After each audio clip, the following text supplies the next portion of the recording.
2020 Friday continues. Once again, Barbara Walters.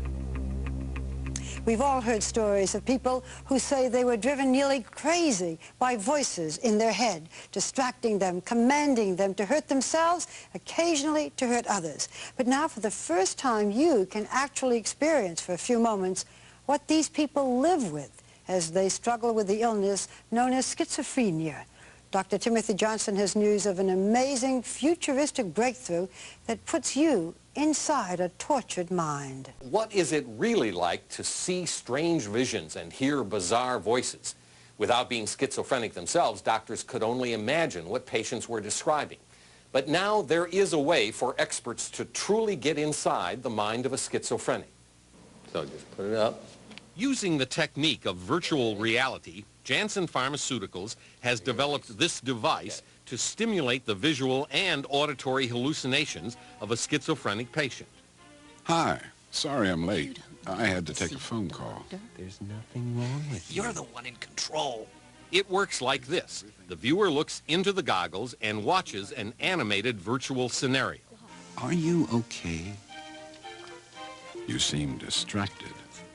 Have you been seeing anything unusual? You're no What's wrong with you? Let me this one tell you You what can't to do. do anything right. What the viewer sees is called walk in their footsteps, and it puts the viewer, in this case me, into the shoes of a schizophrenic person visiting the psychiatrist while being barraged by constant hallucinatory images and voices. You mentioned having trouble getting to sleep last time. How have you been sleeping? As I watch this, it's incredibly distracting, so that if I were having to try to really focus on what this doctor is saying to me, I would find it almost impossible, I think, with all these noises and sights. But what was only distracting for me was downright frightening for Ken Steele. Okay. When Ken put on the goggles, he was emotionally thrown back to the time he could not escape the visions and voices. Within moments, he started to panic, sweating, and hyperventilating. Last time, you were talking about volunteering. There he is. There's the one. Have you spoken to them yet? Oh, it feels like what you can remember going through? Very much so, Doctor. Yes, I remember this. And that kind of distortion. Yeah, yes. The doctor would look like that to you. Yes. This, yes.